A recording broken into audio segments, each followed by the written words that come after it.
जनगण मन अधिनायक जय हे भारत भाग्य विधाता। पंजाब सिंध गुजरात मराठा द्राविड उत्कल गंगा।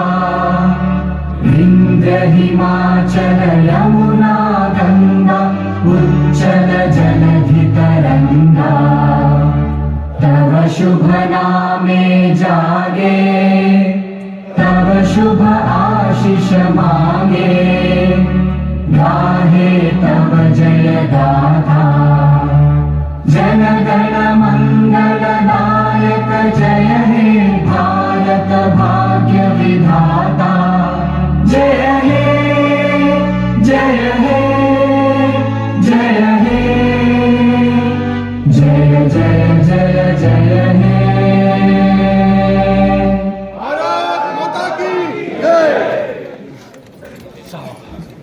विचार आहे जो दीनदयालजींचा विचार आहे, हा विचार या ठिकाणी मांडण्याचं काम आणि केवळ मांडण्याचं नाही तर ते प्रत्यक्षात आणण्याचं काम हे मोदीजींनी या ठिकाणी करून दाखवलं। आज आपण पाहतोय की अर्थव्यवस्थेच्या क्षेत्रामध्ये ही जी काही वाढ आहे, आज जगातली चौथी सर्वात मोठी अर्थव्यवस्था आपण झालो, लवकरच तिसरी मोठी अर्थव्यवस्था होऊ। हा जो काही विस्तार आहे हा केवळ घोषणांनी झालेला नाही, त्याला त्याच्या पाठीमागे एक मोठी विस्तृत स्ट्रॅटेजी, त्याच्या पाठीमागे विकासाचा अजेंडा हा मोदीजींनी उभा केला। आणि मग इन्फ्रास्ट्रक्चरचं सेक्टर असेल तर इन्फ्रास्ट्रक्चर मध्ये मोदीजींनी भारतमाला असेल किंवा त्या ठिकाणी वेगवेगळ्या प्रकारचे प्रोजेक्ट्स असतील, यातनं सागरमाला आणि भारतमालाच्या माध्यमातून देशामध्ये रोडचं एक मोठं नेटवर्क उभं केलं आणि इतक्या मोठ्या प्रमाणात देशामध्ये दळणवळणाची साधनं उभी केली।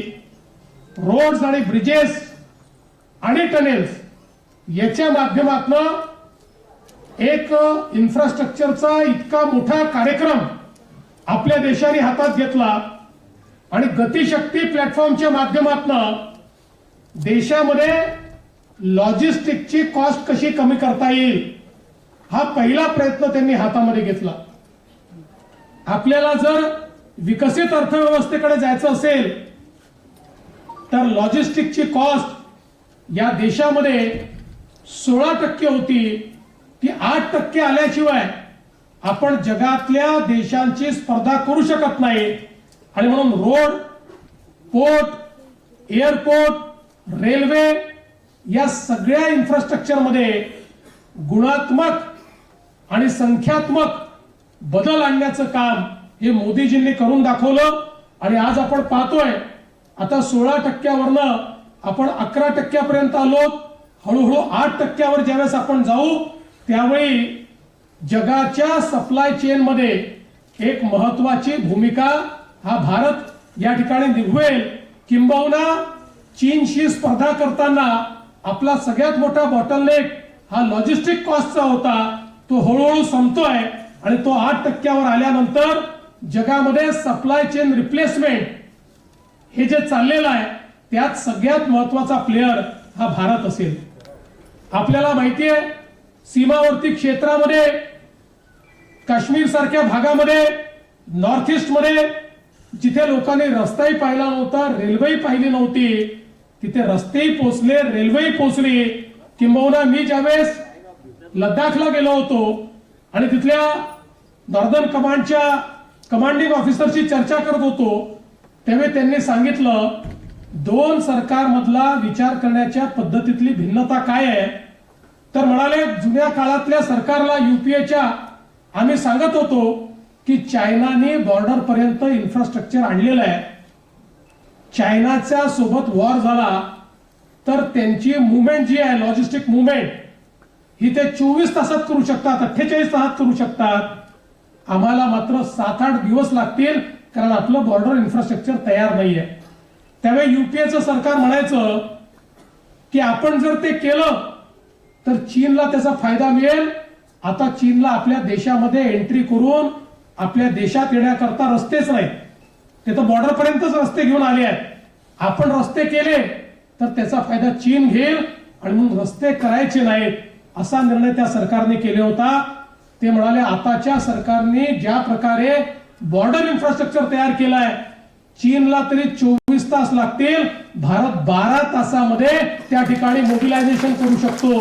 अशा प्रकारचं काम आज भारताने केलेलं आहे. आणि म्हणून एकीकडे इन्फ्रास्ट्रक्चर बॉटलनेक्स दूर केले. आज वाढवण सारखं बंदर जे आपण तयार करतोय, देशातलं सगळ्यात मोठं बंदर जेएनपीटी, देशाचा 60-65% कंटेनर ट्रॅफिक जे हँडल करतं, हे जेएनपीटीचं देशातलं सगळ्यात मोठं बंदर जगातल्या पहिल्या 30 बंदरांमध्ये देखील येत नाही. आजही आपण बघा, जगामध्ये आर्थिक सुपर पॉवर तेच आहेत ज्यांच्याकडे मॅरीटाईम पॉवर आहे. सामुद्रिक व्यापार हा ज्यांच्याकडे आहे तेच जगावर आजही इकॉनॉमिकली राज्य करतायत.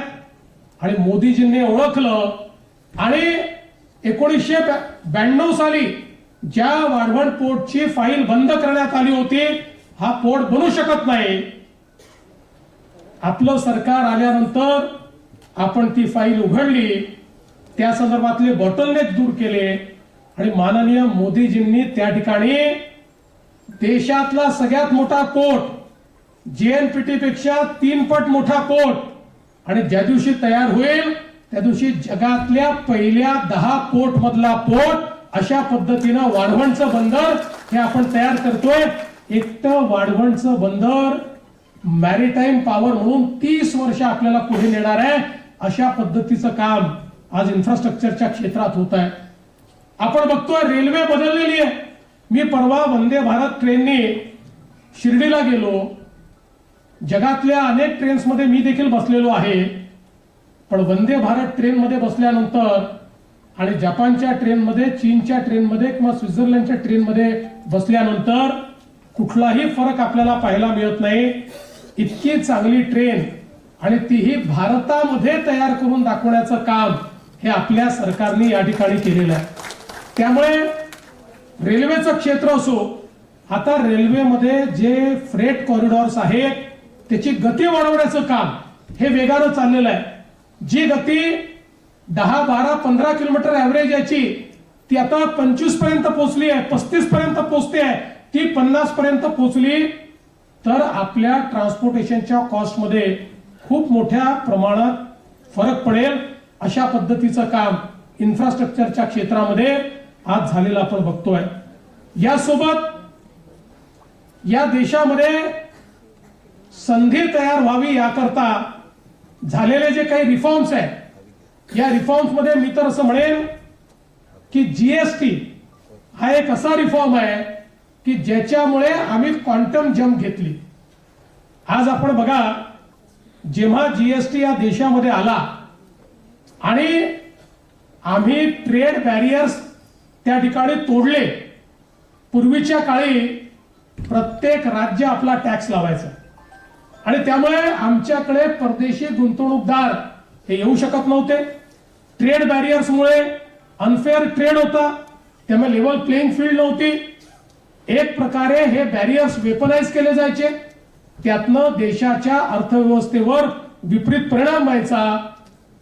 अनेक वर्ष युपीएच्या सरकारने जीएसटी आणण्याचा प्रयत्न केला, ते यशस्वी झाले नाहीत.